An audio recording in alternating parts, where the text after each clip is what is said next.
সর্বশেষ আপডেট বাংলা সংবাদে সবাইকে স্বাগত। প্রথমেই সংবাদ শিরোনাম, পরে বিস্তারিত। প্রাথমিকে ধর্মীয় শিক্ষকের পদ সৃষ্টি করবে বিএনপি। চট্টগ্রাম বিএনপির মনোনয়ন প্রত্যাশীদের আজ গুলশানে ভাগ্য পরীক্ষা।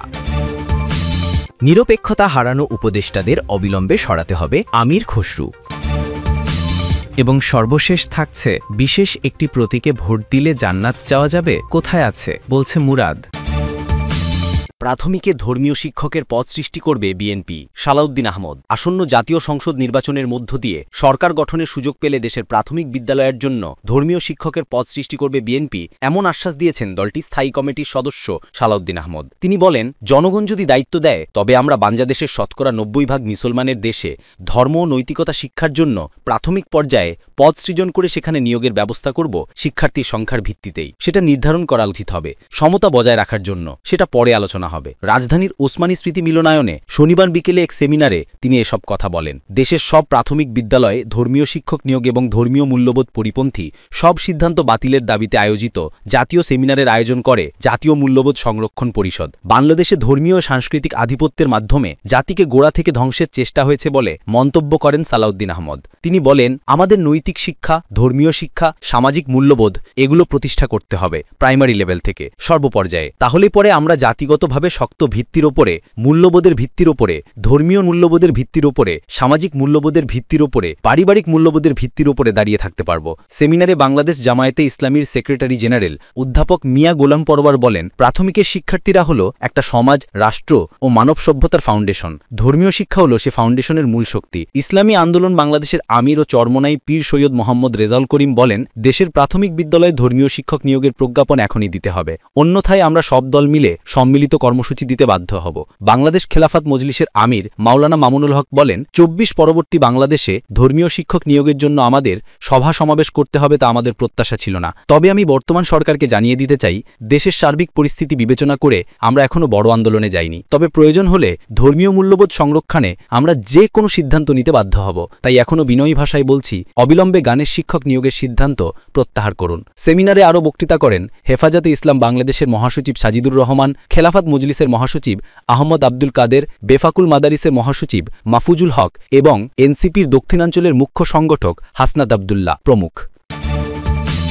চট্টগ্রাম বিএনপির মনোনয়ন প্রত্যাশীদের আজ গুলশানে ভাগ্য পরীক্ষা। আসন্ন জাতীয় নির্বাচনে চট্টগ্রামের ১৬টি সংসদীয় আসনে বিএনপির মনোনয়ন পাচ্ছেন কারা, এ নিয়ে জল্পনা কল্পনার শেষ নেই। মনোনয়নের দৌড়ে নিজের অবস্থান আরও সুদৃঢ় করতে মাঠ পর্যায়ে ব্যাপক তৎপরতা চালাচ্ছেন মনোনয়ন প্রত্যাশীরা। প্রতিটি আসনে ধানের শীষের একাধিক মনোনয়ন প্রত্যাশী থাকায় শেষ পর্যন্ত কার কপাল খুলবে সেই হিসেব মেলানো যাচ্ছে না খুব সহজে। তবে অপেক্ষার পালা এবার শেষের দিকে। আজ রোববার রাজধানীর গুলশানে বিএনপি চেয়ারপারসনের কার্যালয়ে ডেকে পাঠানো হয়েছে চট্টগ্রামের মনোনয়ন প্রত্যাশীদের। সংশ্লিষ্টরা জানান, আজ বিকেল ৪টায় চট্টগ্রামের মনোনয়ন প্রত্যাশীদের নিয়ে বৈঠক হবে। দলের সিনিয়র নেতারা বৈঠকে উপস্থিত থাকবেন।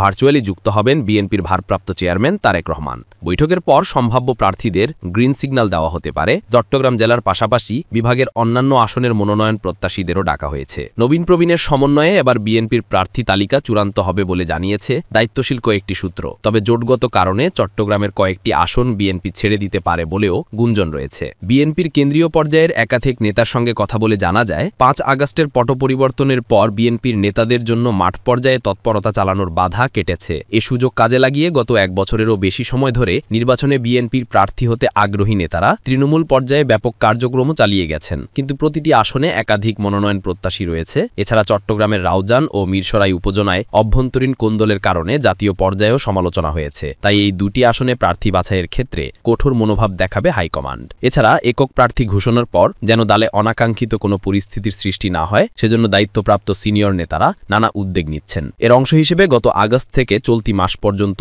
মনোনয়ন প্রত্যাশীদের সঙ্গে একাধিক বৈঠকও করেছেন নীতি নির্ধারণী পর্যায়ের নেতারা। তাদের পর্যবেক্ষণ এবং তৃণমূল থেকে সংগৃহীত তথ্য বিচার বিশ্লেষণের পর চূড়ান্ত প্রার্থী বাছাইয়ের প্রস্তুতি হিসেবে আজকের বৈঠক ডাকা হয়েছে। এ বৈঠকে চট্টগ্রাম জেলার ১৬ আসনের পাশাপাশি ডাকা হয়েছে চট্টগ্রাম বিভাগের অন্য ৭ জেলার মনোনয়ন প্রত্যাশীদেরও। দায়িত্বশীল কয়েকজন নেতা নেতা কালবেলাকে বলেন, চলতি মাসে প্রার্থীদের দল থেকে গ্রিন সিগন্যাল দেওয়া হবে। যারা সিগন্যাল পাবে তাদের সঙ্গে বাকিরা যেন একত্রিত হয়ে মাঠে থাকেন সে বিষয়ে নির্দেশনাও দেওয়া হবে। প্রার্থী বাছাইয়ের ক্ষেত্রে অভিজ্ঞ এবং ত্যাগী নেতাদের গুরুত্ব দেওয়া হবে। পাশাপাশি প্রতিশ্রুতিশীল তরুণ প্রার্থীরাও অগ্রাধিকার পেতে পারেন। এছাড়া ব্যক্তি আক্রোশের বশে কেউ যেন দলীয় প্রার্থীদের নিয়ে বিতর্ক সৃষ্টি না করেন সে বিষয়েও কঠোরভাবে সতর্ক করা হবে। খোঁজ নিয়ে জানা গেছে, গত 1 বছরে চট্টগ্রামের 16 আসনে বিএনপির মনোনয়ন প্রত্যাশী হিসেবে তৎপরতা চালাচ্ছেন প্রায় অর্ধশতাধিক প্রার্থী, কিন্তু আজকের বৈঠকে ডাক পেয়েছেন 45 জন। এছাড়া বিভাগের অন্য জেলাগুলোর মধ্যে কক্সবাজারের 4টি, রাঙামাটি, খাগড়াছড়ি ও বান্দরবনের 3টি, নোয়াখালীর 6টি, লক্ষ্মীপুরের 4টি এবং ফেনীর 3টি আসন সহ